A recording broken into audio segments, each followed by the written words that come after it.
All right, guys, so we're gonna start here in the old school. I mean, really old school. Now, this is a Technics turntable. And Technics is the standard today, although the 1200 series is what is the standard. The much heavier duty turntable than this. You won't see a dust cover mounted to the top as this one does, and you have some additional features that make your pitch adjust and such much easier. But I started on something like this about 13 years ago, honestly. And really, there's very basic functionality on a turntable. But with the modern technology, you can actually plug this directly into your laptop, which makes it super powerful. That means you can take your entire laptop library and play that on a vinyl like this. Now, the unfortunate thing about turntables back in the day, before the invention of the computers and this time code deal that I'll explain a little bit later, is that you actually had to carry around those iconic 12-inch vinyls. Now, by themselves, it's not very heavy, but you can imagine the space that it takes up. And when you wanted to go play out a gig or a house party, you'd actually have to bring a crate of these things, or a couple crates, and that meant you had to pick and choose which tracks or which vinyls you wanted to take with you for the night, and each one of these crates was 30 or 40 pounds. Now that's quite heavy. You can imagine you'd only have 20 to 50 tracks with you for that particular night to choose between. Now what's really cool about the USBs and the technology today, the computers, you can fit literally thousands of tracks on a teeny thumb drive, and you'll be set for the whole night. So let's go into some of the newer technologies. All right, welcome to the modern DJ controller. Now this comes in many, many shapes and sizes, and there's so many manufacturers nowadays, now that DJing's taken off, that you have almost an endless supply or an endless option of which you get in many different price brackets, starting at literally $40 or $50, the whole way up to $2,000 or $3,000. Now this is a higher end controller, and the reason I chose this one to show you is because it does many functions that you don't find in controllers, including the ability to play music without the need of a laptop. All right, so I want to talk about just a few of the benefits and drawbacks of this controller, of the turntable I just showed you, and maybe a couple of the other units. Now, talking about turntables again, turntables are known for, playing the vinyl, and vinyl creates a cleaner sound. It's got a wider frequency range, and it creates a warmer tone. Warmer just means it feels a little bit more human. Very nice. Another great thing is if you decide you want to be a scratch DJ, you like scratching, and I do occasionally, it feels worlds better playing on an active platter, which means just a platter that moves versus something that's stationary like this, and the ability to play on something that's 12 inches versus 6 or 9 inches. Big pluses. Drawbacks though, definitely less portable. They're very heavy. The Technic turntables, like I mentioned, are almost 30 pounds a piece. They're very expensive, and the new standard players cost upwards of $3,000 for the Technic 1200s. You can get them for much cheaper, down in the $400 or $500 bracket for a good set, but they are fairly expensive. One thing that is a big drawback is that there's different parts that need to be purchased. When you buy something like this, you're pretty much set up. You buy new music and you're set. Well, in addition to buying the new music on a turntable, you have to purchase cartridges or the needles. Those need to be replaced. They only last for so long. The vinyls that you play on or the time code have to be replaced because eventually that needle will wear through that. And over time, these add up. Needles aren't very cheap. The vinyls aren't very cheap, and it is kind of like a car. It has to be maintained.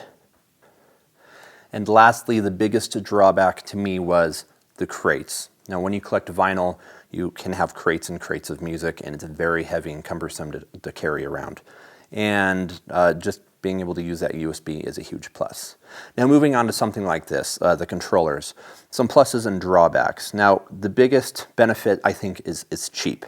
You can get these cheaper than nearly anything else. You can buy apps that are equally or more cheap, but for a physical device to play with, this is the way to go. They're very portable. As you can see, this is a larger controller, and it's still quite small.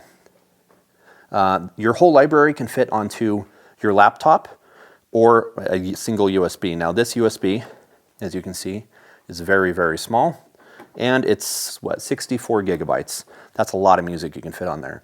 Or if you decide you want to use an application on your computer that runs through the controller and the controller just controls your computer, that also, depending on how big your hard drive is the capacity of the music you can have.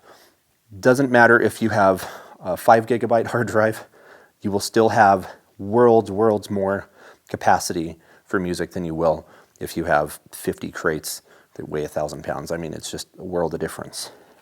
Now, a big plus also to controllers is their feature set. Now, depending on the controller you decide to purchase and how much you end up spending, controllers will have lots of additional buttons that you won't find on some of the other controllers, the CDJs, Turntables.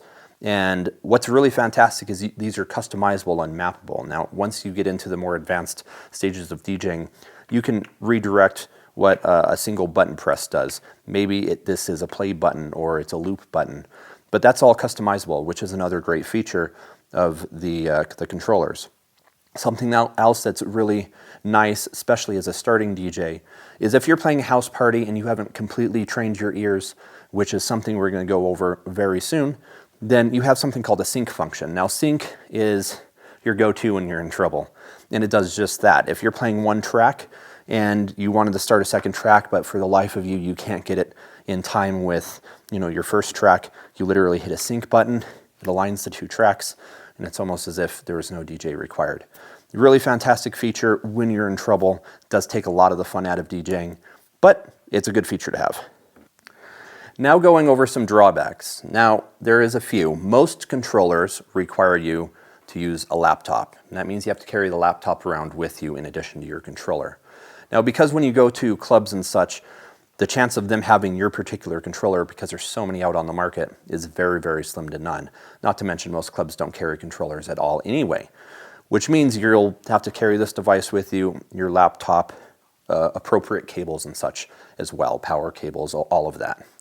So another problem that I found, like I said, if you decide to scratch or you want to drop your music using these platters on top, they're stationary, which is a big drawback, but they're much smaller in size, which means you have less accuracy with them than you will with maybe a CDJ unit or the turntables. And I'd say the absolute final issue that I have with the controllers, which is not a very big one, and it's a controller specific, is the control surface. Now, you can see there's lots of buttons crammed into a small area. And what that could mean is, while I'm turning this knob, on accident, my knuckle hits the time control right here.